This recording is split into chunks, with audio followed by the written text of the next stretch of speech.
कहते जरूर नजर आ रहे हैं और हमेशा अपनी तरफ से वो कुछ यहाँ पर राय जरूर रखते हैं और उसका पालन करने के लिए भी कहा जाता है। साफ निर्देश कल ही उन्होंने दिए थे कि गरीबों को भोजन दिया जाए, हर हाल में भोजन मुहैया करा जाए, चाहे वो घुमंती लोग हो, चाहे किसी के पास राशन कार्ड हो या फिर ना हो, हर एक को, प्रति व्यक्ति को पूरे प्रदेश में भोजन मिलना चाहिए। कल मीटिंग के बाद उन्होंने ये फैसला लिया था और लगातार निगरानी बढ़ाने के लिए भी कहा था।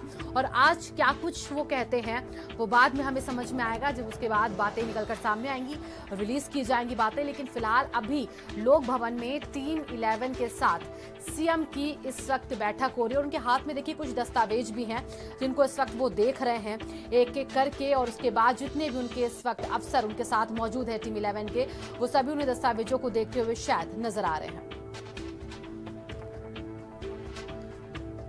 तो देखिए लगातार जो कोरोना के केसेस हैं वो बढ़ रहे हैं, इनको रोका कैसे जाए, इन पर लगाम कैसे लगाई जाए, लोगों को कैसे हर एक सुविधा उनके घरों तक पहुंचाई जाए, क्योंकि जहां सील एरियाज हैं, जहां पर शील्ड कर दिए गए हैं एरियाज, वहां पर कैसी व्यवस्था हो इस पर भी सबसे ज्यादा ध्यान है। गरीब मजदूरों पर भी सबसे ज्यादा ध्यान इस वक्त सरकार का है और इन तमाम मुद्दों पर ही इस वक्त बातचीत हो रही होगी। टीम 11 के साथ अफसर मीटिंग में मौजूद है। रोजाना कुछ इसी तरीके से सीएम हमें नजर आते हैं। रोजाना वो एक दिन में जितने भी अभी तक कार्य हुए हैं कोरोना वायरस को लेकर, रोकथाम को लेकर, उसके बचाव को लेकर, लोगों तक मदद पहुंचाने तक लेकर, इन सभी बातों के बारे में वो जानकारी लेते हैं और जहां उन्हें कोई त्रुटि लगती है, कोई गलती लगती है तो उसको दुरुस्त करने के लिए भी कहा जाता है।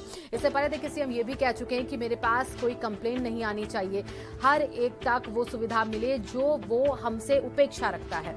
हमें हर नागरिक का इस वक्त ध्यान रखना होगा। इस मुश्किल की घड़ी में हमें टीम वर्क करना होगा, ये हमेशा उन्होंने कहा है। और इस वक्त भी मंथन चलता हुआ सीएम योगी आदित्यनाथ का टीम 11 के अफसरों के साथ कुछ बातें जिन पर वो गौर जरूर कर रहे होंगे, क्योंकि कहीं हमने देखा कि मंडियों में भीड़ है तो कहीं कुछ लोगों को भोजन नहीं मिल पा रहा है।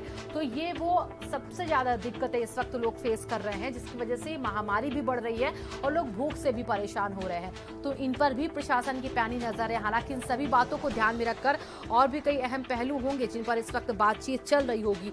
अभी तक क्या स्थिति है उन एरियाज की जो हॉटस्पॉट घोषित किए गए हैं और किस तरीके से वहां पर निगरानी हो रही है, क्योंकि 20 अप्रैल की वो तारीख जिस दिन ये फैसला हो जाएगा कि आखिरकार किन किन जगह पर छूट दी जाए, क्योंकि प्रधानमंत्री ने खुद कहा था कि 20 अप्रैल तक कड़ाई से पालन हो नियमों का, लॉकडाउन का, निगरानी रखी जाएगी और कड़े हो जाएंगे लॉकडाउन के नियम। और इसी के साथ साथ केसेस को भी हमें रोकना होगा। जब केसेस रुकेंगे तभी हम आगे कोई राहत दे सकते हैं लोगों को। अभिषेक पांडे हमारे सहयोगी जुड़ चुके हैं इस खबर पर। अभिषेक, टीम 11 के साथ मीटिंग तो सीएम की शुरू हो चुकी है। कल हमने देखा उन लोगों को भोजन देने की व्यवस्था की बात कही गई थी जो भूखे रहते हैं, जो गरीब मजदूर है, जिनके पास राशन कार्ड नहीं है, जो घुमंतु हैं। आज क्या कुछ खास हो सकता है इस मीटिंग के बाद अगर हम देखें तो? जी हाँ, बिल्कुल रोज की तरह आज भी मुख्यमंत्री अपने अधिकारियों के साथ बैठक कर रहे हैं। टीम 11 उसको नाम दिया गया है। कल भोजन को लेकर के खास निर्देश दिए गए थे कि किसी आदमी को भूखा नहीं रहने देना है, तो खाना देना है, क्योंकि इस लॉकडाउन की अवधि बढ़ी है तो खाने पीने की दिक्कतें आई हैं जो रोजाना कमाते थे। आज जो खबर है उसके मुताबिक 20 तारीख के बाद से कुछ जरूरी चीजों में रियायत के साथ जैसे दफ्तर शुरू किए आएंगे, 33% कर्मचारियों की उपस्थिति रहेगी। इसके अलावा जो निर्माण संबंधी जो कार्य है, जो भारत सरकार की तरफ से गाइडलाइंस आई हैं कि 20 अप्रैल के बाद कुछ जरूरी चीजों में सशर्त छूट दी जा सकती है, तो वो उसका स्वरूप क्या होगा उसी को लेकर के मुख्यमंत्री बैठक कर रहे हैं। जैसे माइक्रो फाइनेंस कंपनीज हैं, निर्माण कार्य जो एक प्रीमाइसेस में होते हैं, उनमें कैसे छूट दी जा सकती है। कृषि कार्यों को लेकर के विशेष तौर पर मुख्यमंत्री की तरफ से निर्देश दिए जाएंगे। आज इस बात की संभावना है क्योंकि इस वक्त कटाई का समय चल रहा है, गेहूं खरीद होनी है, क्रय केंद्रों पर क्या व्यवस्था है, इसको लेकर के भी मुख्यमंत्री की तरफ से आज निर्देश जारी किए जाएंगे। बिल्कुल, और किसानों पर भी फोकस होगा अभिषेक, क्योंकि लगातार वो कह रहे हैं कि किसानों से हमें राशन जो अनाज है वो लेना होगा ताकि उन्हें कोई दिक्कत ना हो, नियमों में छूट दी जाए जिलों में, ताकि किसान आसानी से अपने सामान को भेज सके मार्केट तक, बाजारों तक। लेकिन अभिषेक, अगर हम ये चीज देखें कि सरकारी दफ्तरों के खोलने की बात तो कही गई है, उसमें जो खा की कैटेगरी में आते हैं उन सभी को देखिए कहा गया था कि वो आएंगे दफ्तर, लेकिन घा की जो कैटेगरी में उसमें 33% ही रोस्टर वाइज कहा गया है कि लोगों को आने की अनुमति होगी। तो ये किस तरीके से सिस्टम आगे बढ़ेगा, इसको लेकर क्या जानकारी है विस्तार से?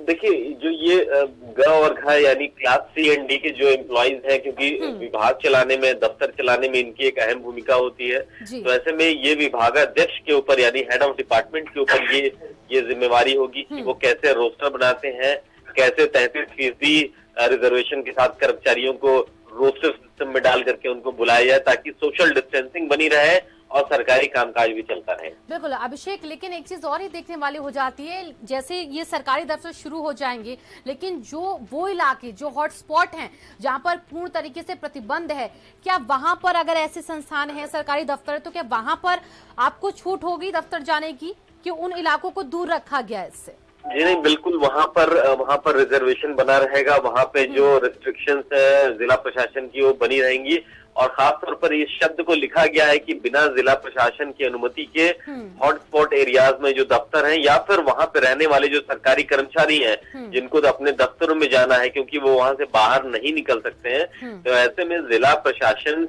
की जो अंतिम एडवाइजरी आएगी, बिना उसकी अनुमति के हॉटस्पॉट एरियाज में कोई एक्टिविटी नहीं होगी। उसके लिए इंतजार करना पड़ेगा सोमवार का, और उसके बाद देखा जाएगा कि आखिर हॉटस्पॉट एरियाज में जो सरकारी दफ्तर है या फिर जो कर्मचारी रहते हैं उनके लिए क्या निर्देश है।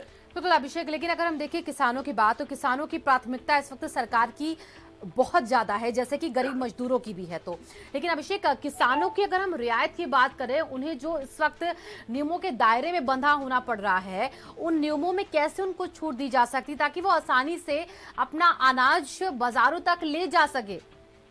जी हाँ, बिल्कुल, काफी रियायत इस बार दी गई है इस लॉकडाउन पीरियड में। आप देखें कि लॉकडाउन 2 जब शुरू हुआ तो उसके बाद कृषि को लेकर के भारत सरकार की एडवाइजरी आती है, उसके बाद उत्तर प्रदेश सरकार की तरफ से, मुख्यमंत्री की तरफ से कहा जाता है कि किसानों को लेकर के विशेष छूट दी जाएगी। मसलन जो कृषि संयंत्र है जो एक जिले से दूसरे जिले में जाते हैं, जो फसलों की कटाई करते हैं, उनको आने जाने में दिक्कत नहीं होगी। किसानों की जो फसल है वो क्रय केंद्रों तक लाने में उनको दिक्कत नहीं होगी। बाकायदा उसके लिए एक नई व्यवस्था बनाई गई है, ओटीपी के जरिए क्रय केंद्र जो प्रभारी हैं वो तय समय देंगे, ताकि किसानों को क्रय केंद्रों पर आकर के इंतजार ना करना पड़े।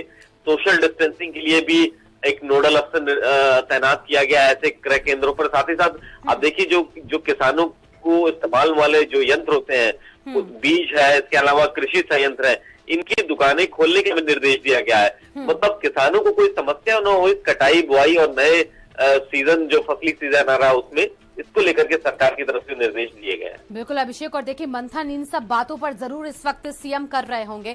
बहुत बहुत शुक्रिया अभिषेक आपका तमाम जानकारियों के लिए। घातक वायरस की सबसे तेज